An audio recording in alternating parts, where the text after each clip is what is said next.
شروع اللہ کا نام لے کر جو بڑا مہربان نہایت رحم والا ہے۔ حامیم، کتاب روشن کی قسم کہ ہم نے اس کو قرآن عربی بنایا ہے تاکہ تم لوگ سمجھو، اور یہ بڑی کتاب یعنی لوح محفوظ میں ہمارے پاس لکھی ہوئی اور بلند مرتبہ ہے، حکمت والی ہے۔ تو کیا ہم پھیر دیں گے تمہاری طرف سے یہ کتاب نصیحت موڑ کر اس بنا پر کہ تم ایسے لوگ ہو جو حد پر نہیں رہتے؟ اور ہم نے پہلے لوگوں میں بھی بہت سے پیغمبر بھیجے تھے، اور جو پیغمبر بھی ان کے پاس آتا تھا تو وہ اس سے ضرور تمسخر کرتے تھے، تو جو ان میں سخت زور والے تھے ان کو ہم نے ہلاک کر دیا، اور پہلے لوگوں کی حالت گزر چکی۔ اور اگر تم ان سے پوچھو کہ آسمانوں اور زمین کو کس نے پیدا کیا ہے تو کہہ دیں گے کہ ان کو غالب اور علم والے اللہ نے پیدا کیا ہے، جس نے تمہارے لیے زمین کو بچھونا بنایا اور اس میں تمہارے لیے رستے بنائے تاکہ تم راہ راست پر چلو، اور جس نے ایک اندازے کے ساتھ آسمان سے پانی نازل کیا، پھر ہم نے اس سے مردہ زمین کو زندہ کیا،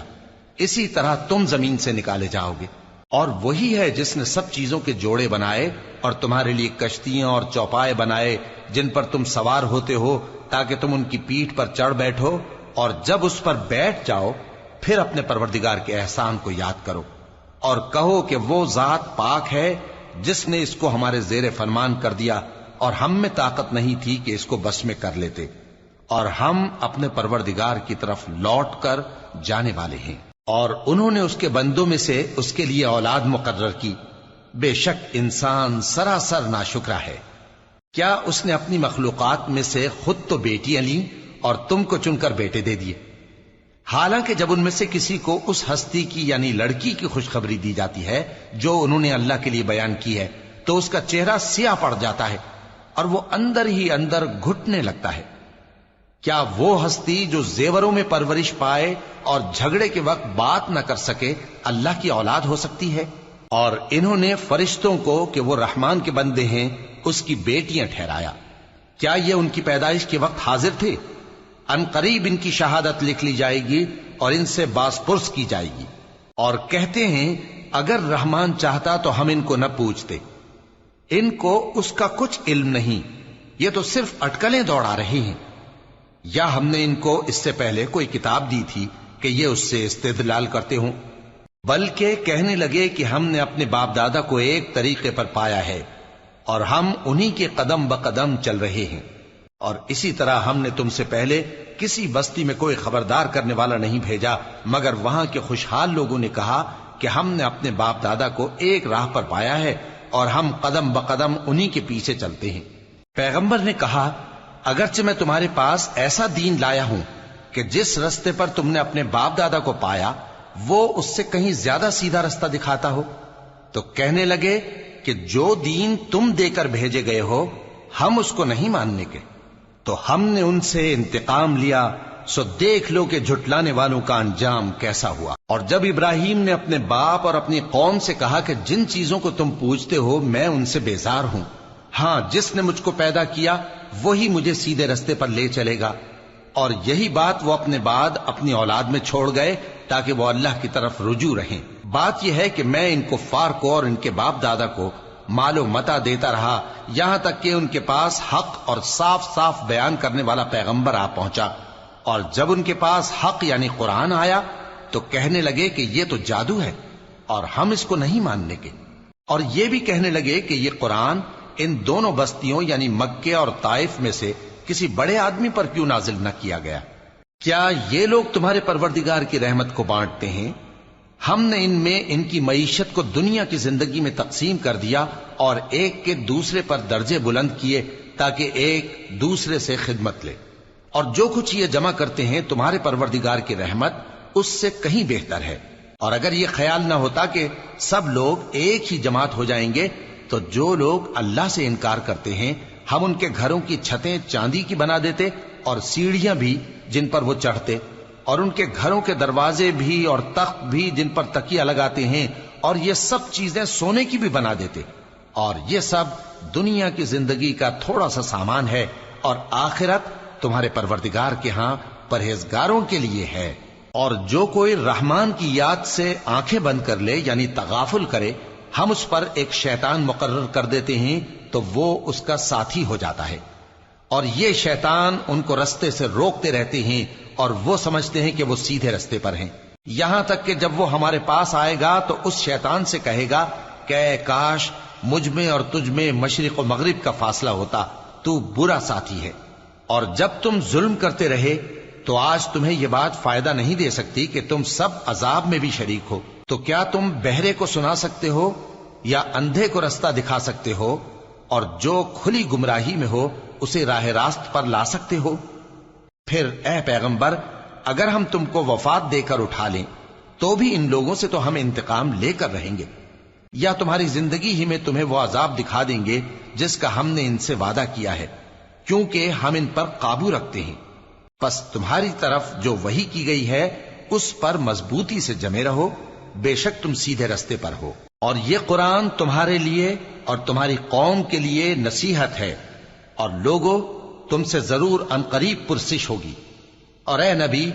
جو اپنے پیغمبر ہم نے تم سے پہلے بھیجے ہیں ان کے احوال دریافت کر لو کہ کیا ہم نے رحمان کے سوا اور معبود ٹھہرائے تھے کہ ان کی عبادت کی جائے؟ اور ہم نے موسیٰ کو اپنی نشانیاں دے کر فرعون اور اس کے درباریوں کی طرف بھیجا، تو انہوں نے کہا کہ میں پروردگار عالم کا بھیجا ہوا ہوں۔ پھر جب وہ ان کے پاس ہماری نشانیاں لے کر آئے تو وہ ان نشانیوں پر ہنسنے لگے، اور جو نشانی ہم ان کو دکھاتے وہ پہلی سے بڑی ہوتی تھی، اور ہم نے ان کو عذاب میں پکڑ لیا تاکہ باز آئیں، اور کہنے لگے کہ اے جادوگر، اس عہد کے مطابق جو تیرے پروردگار نے تجھ سے کر رکھا ہے اس سے دعا کر، بے شک ہم ہدایت یاب ہوں گے۔ سو جب ہم نے ان سے عذاب دور کر دیا تو وہ عہد شکنی کرنے لگے، اور فرعون نے اپنی قوم سے پکار کر کہا کہ اے قوم، کیا مصر کی حکومت میرے ہاتھ میں نہیں ہے، اور یہ نہریں جو میرے محلوں کے نیچے بہ رہی ہیں میری نہیں ہیں؟ کیا تم دیکھتے نہیں؟ بے شک میں اس شخص سے جو کچھ عزت نہیں رکھتا اور صاف گفتگو بھی نہیں کر سکتا کہیں بہتر ہوں۔ تو اس پر سونے کے کنگن کیوں نہ اتارے گئے، یا یہ ہوتا کہ فرشتے جمع ہو کر اس کے ساتھ آتے؟ غرض اس نے اپنی قوم کو بے عقل کر دیا اور ان لوگوں نے اس کی بات مان لی، بے شک وہ نافرمان لوگ تھے۔ پھر جب انہوں نے ہم کو خفا کیا تو ہم نے ان سے انتقام لیا اور ان سب کو ڈبو کر چھوڑا، سو ان کو گئے گزرے کر دیا اور بعد میں آنے والوں کے لیے عبرت بنا دیا۔ اور جب مریم کے بیٹے عیسیٰ کا حال بیان کیا گیا تو تمہاری قوم کے لوگ اس سے چلا اٹھے اور کہنے لگے کہ بھلا ہمارے معبود اچھے ہیں یا وہ یعنی عیسیٰ؟ انہوں نے جو ان عیسیٰ کی مثال تم سے بیان کی ہے تو صرف جھگڑنے کو، حقیقت یہ ہے کہ یہ لوگ ہیں ہی جھگڑالو۔ وہ تو ہمارے ایسے بندے تھے جن پر ہم نے فضل کیا، اور بنی اسرائیل کے لیے ان کو اپنی قدرت کا نمونہ بنا دیا، اور اگر ہم چاہتے تو تم میں سے فرشتے بنا دیتے جو تمہاری جگہ زمین میں رہتے، اور وہ یعنی عیسیٰ قیامت کی نشانی ہیں۔ تو کہہ دو کہ لوگوں اس میں شک نہ کرو اور میرے پیچھے چلو، یہی سیدھا رستہ ہے، اور کہیں شیطان تم کو اس سے روک نہ دے، وہ تو تمہارا علانیہ دشمن ہے۔ اور جب عیسیٰ نشانیاں لے کر آئے تو فرمایا کہ میں تمہارے پاس دانائی کی کتاب لے کر آیا ہوں،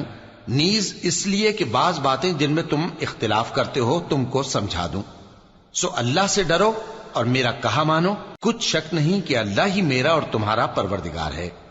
پس اسی کی عبادت کرو، یہی سیدھا رستہ ہے۔ پھر کتنے فرقے ان میں سے الگ الگ ہو گئے، سو جو لوگ ظالم ہیں ان کے لیے درد دینے والے دن کے عذاب سے خرابی ہے۔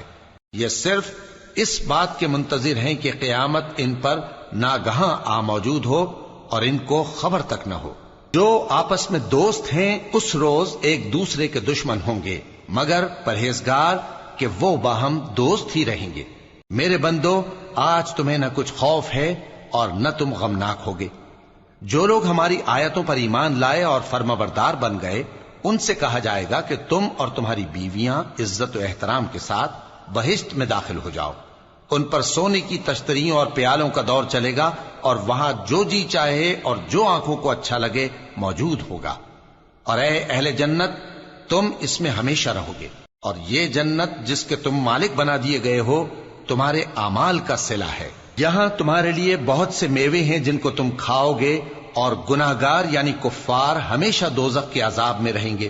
جو ان سے ہلکا نہ کیا جائے گا اور وہ اس میں نا امید ہو کر پڑے رہیں گے۔ اور ہم نے ان پر ظلم نہیں کیا بلکہ وہی اپنے آپ پر ظلم کرتے تھے۔ اور وہ پکاریں گے کہ اے مالک، اے دوزخ کے نگراں، تمہارا پروردگار ہمیں موت ہی دے دے۔ وہ کہے گا کہ تم ہمیشہ اسی حالت میں رہو گے، ہم تمہارے پاس حق لے کر پہنچے لیکن تم میں سے اکثر حق سے ناخوش ہوتے رہے۔ کیا انہوں نے کوئی بات ٹھہرا رکھی ہے؟ تو ہم بھی کچھ ٹھہرانے والے ہیں۔ کیا یہ لوگ یہ خیال کرتے ہیں کہ ہم ان کی پوشیدہ باتوں اور سرگوشیوں کو سنتے نہیں؟ کیوں نہیں، سب سنتے ہیں، اور ہمارے فرشتے ان کے پاس ان کی سب باتیں لکھ لیتے ہیں۔ کہہ دو کہ اگر رحمان کے لیے اولاد ہو تو میں سب سے پہلے اس کی عبادت کرنے والا ہوں۔ یہ جو کچھ بیان کرتے ہیں آسمانوں اور زمین کا مالک جو عرش کا بھی مالک ہے اس سے پاک ہے، تو ان کو بک بک کرنے اور کھیلنے دو یہاں تک کہ جس دن کا ان سے وعدہ کیا جاتا ہے اس کو دیکھ لیں۔ اور وہی آسمانوں میں بھی معبود ہے اور وہی زمین میں بھی معبود ہے، اور وہ حکمت والا ہے، علم والا ہے، اور وہ بہت بابرکت ہے جس کے لیے آسمانوں اور زمین اور جو کچھ ان دونوں میں ہے سب کی حکومت ہے، اور اسی کو قیامت کا علم ہے اور اسی کی طرف تم لوٹ کر جاؤ گے۔ اور جن کو یہ لوگ اللہ کے سوا پکارتے ہیں وہ تو سفارش کا کچھ اختیار نہیں رکھتے، ہاں جو علم و یقین کے ساتھ حق کی گواہی دیں وہ سفارش کر سکتی ہیں۔ اور اگر تم ان سے پوچھو کہ ان کو کس نے پیدا کیا ہے تو کہہ دیں گے کہ اللہ نے، تو پھر یہ کہاں بہہ کے پھرتے ہیں۔ اور بسا اوقات پیغمبر کہا کرتے ہیں کہ اے پروردگار، یہ ایسے لوگ ہیں کہ ایمان نہیں لاتے، تو اے پیغمبر ان سے منہ پھیر لو اور سلام کہہ دو، ان کو عنقریب انجام معلوم ہو جائے گا۔